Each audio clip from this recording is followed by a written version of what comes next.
Hello, it's D'Ani Dé Muse and Carmen. Say hi, Carmen. Hi, Carmen. So I wanted to read a different book for a moment. I wanted to read something we can finish together. The Chronicles of Narnia can stretch on, and it's a little long. And I just thought this was something cute we could share together.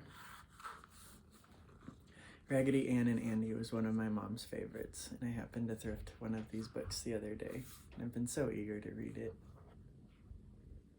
This is Raggedy Ann and Andy in The Tunnel of Lost Toys by Catharine Bushnell, illustrated by Vernon McKissack.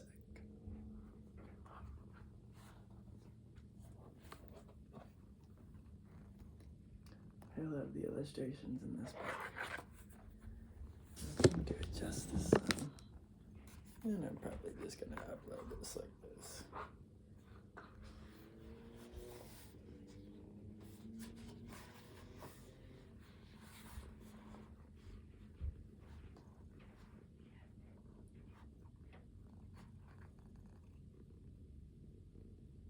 One sunny Saturday, Marcella ran into the playroom.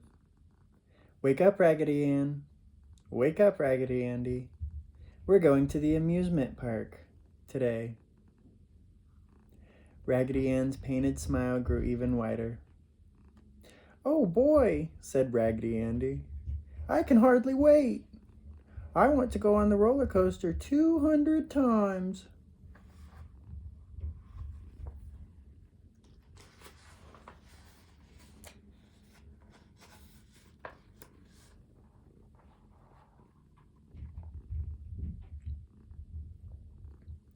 They went on many rides at the amusement park.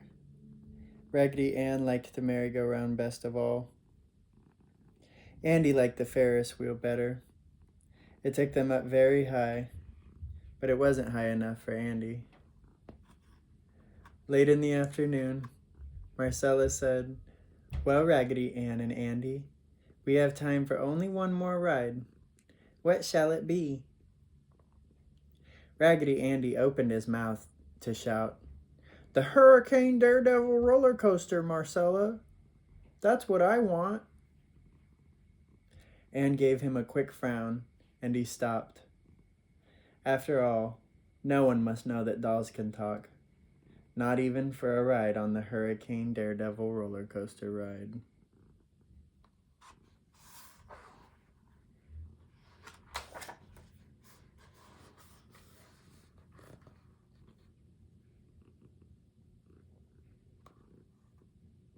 "The Tunnel of Fun," Marcella exclaimed. "I think we will do that." "Phooey," Andy muttered. "Little boats on a river. That's going to be boring. A brave, tough boy like me needs action." Raggedy Ann smiled to herself. She knew that the Tunnel of Fun would give Andy a big surprise. They settled themselves in a boat. Just as they entered the tunnel, spooky music began to play around the corner. And around the corner, an eerie light began to glow. Raggedy Andy mumbled, "I don't think very much of this ride so far. Wow." He nearly fell off his seat in surprise. A purple witch came screaming out of the darkness. "Maybe this isn't so tame after all," he said. "But don't you worry, Annie. I'll take care of you and Marcella."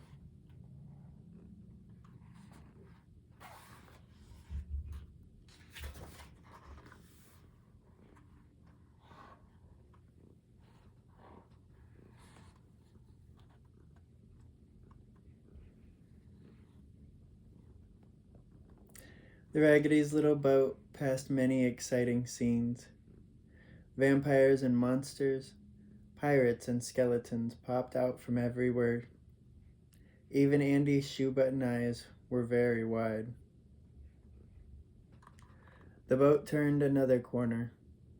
Raggedy Ann cried, "Ooh, I think I hear a waterfall ahead." Sure enough, there was a very steep slope of rushing water.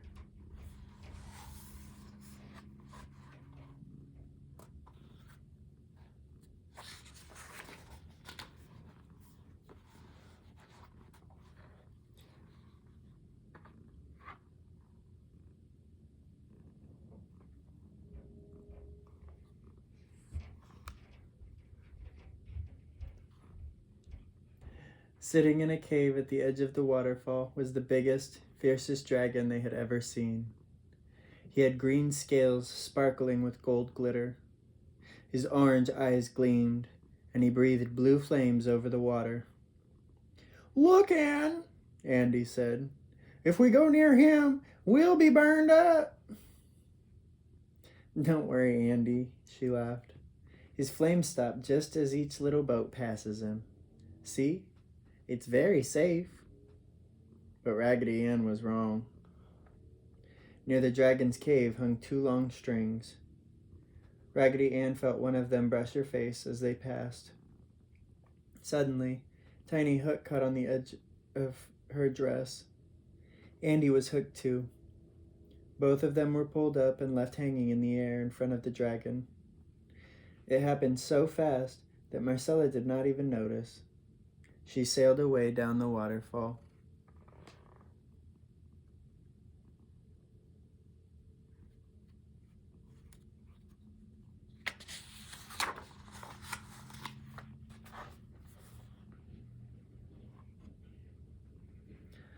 "Poor Marcella," said Anne. "She will be very worried. I wonder who put these strings here." "I did," said the dragon. He unhooked them very carefully. "You are my prisoners," he growled. The dragon carried them into a room with a deep hole in the floor. The sides of the hole were much too steep to climb. Many other toys were in the hole. "You will stay here," he told Anne and Andy, and he put them into the pit. "Why are you doing this?" cried Raggedy Ann. "My job is to scare people," said the dragon. "Now, your friend will be very scared for you."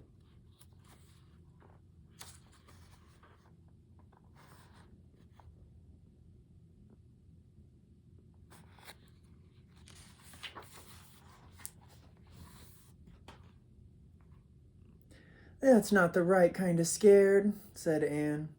"That's worried scared, not fun surprised scared. People should be happy when they come here." The dragon was very puzzled. He said, "I must think about this," and he went away. In the pit, the other toys ran to greet the Raggedys.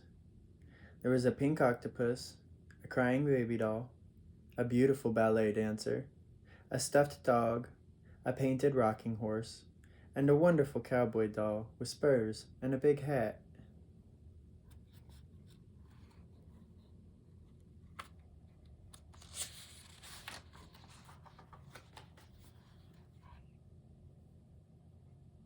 "My name is Cowboy Mike," said the doll. "Who are you?" "I am Raggedy Ann. This is my brother, Raggedy Andy," Ann said. "You poor things. I wish I could think of a way to help us all."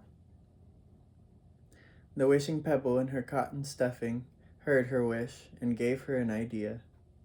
"I know," she cried. "Andy is a very brave boy. He is also very light. If he stands on the head of the rocking horse and we all jump on the tail, Andy will fly out of the pit." "Yes," said Cowboy Mike, "and he can carry my rope so that we can all climb out."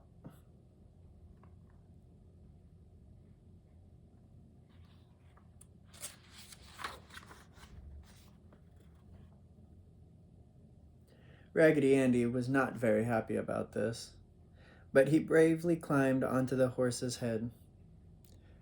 "Okay, jump," he said. All the dolls jumped very hard on the back of the horse. Andy sailed out of the hole. Andy lowered the rope. The ballerina climbed up first. The stuffed dog sat on her shoulders. Dancers are very strong, so she didn't mind at all. Then Raggedy Ann went up the rope. Cowboy Mike followed.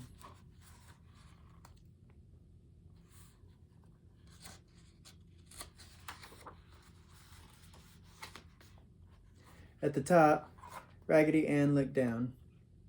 "Oh dear," she said. "The baby can't climb. What shall we do?" The pink octopus waved one of his arms as if to say, "Don't worry." Then he tied the tail end of the rope around the rocking horse. He put his long arms around the baby doll and carried her up the rope.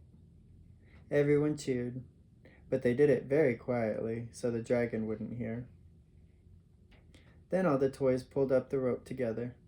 The rocking horse came up too. They all ran to the door, but when they opened it, the dragon was waiting. He roared loudly and made terrible faces at them. "You cannot leave," he shouted. "I'll eat you." Raggedy Ann said, "You can't fool us, Mr. Dragon. We think you are just lonely, and that's why you're so mean." The dragon stopped jumping up and down. "You are right, Raggedy Ann. I have been mean. But how could anyone like a scary dragon?" "That is very silly," she said. "Everyone likes you. Besides, you cannot steal friends."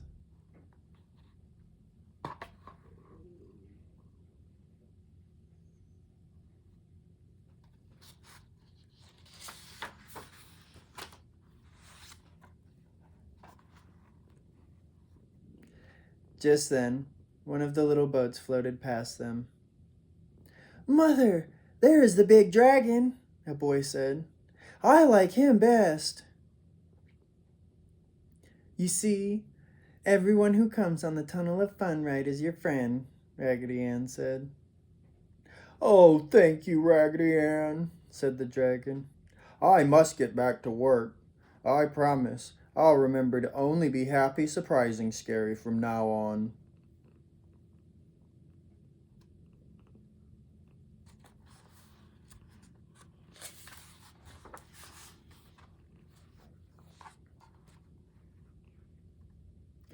"Oh, Raggedy Ann, you saved us," cried the ballerina. All the toys thanked her very much. Then Andy said, "How are our owners going to find us? They're not going to look for us in this cave." "Don't be so gloomy, Andy," said Cowboy Mike. "Your sister Ann is a very good thinker. She will help us." Raggedy Ann sat down on a rock. Suddenly she jumped up and cried, "I have it! Here is what we do. We must wait until all the people have gone. Then we will run to the Lost and Found department and sit down on the shelf. I will write a small note to the Lost and Found man."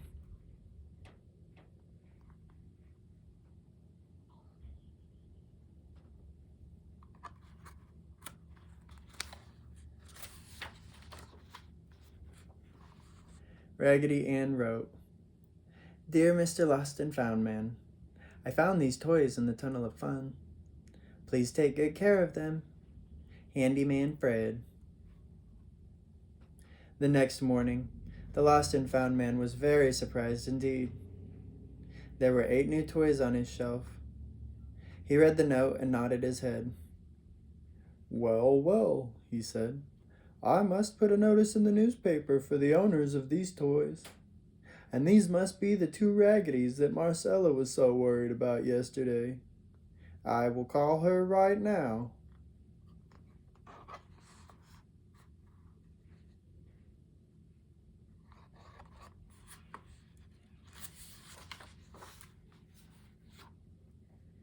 Back home in the playroom at last, Marcella tucked Raggedy Ann and Andy into bed. "You two had an adventure," she said. "You must be very tired. Sleep well." She turned out the light and closed the door very softly.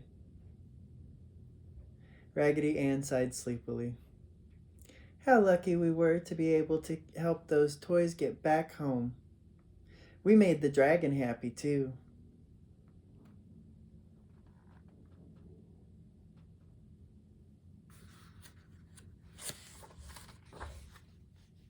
But you and I know that the toys were just as lucky. They made two friends as special as Raggedy Ann and Raggedy Andy. The end.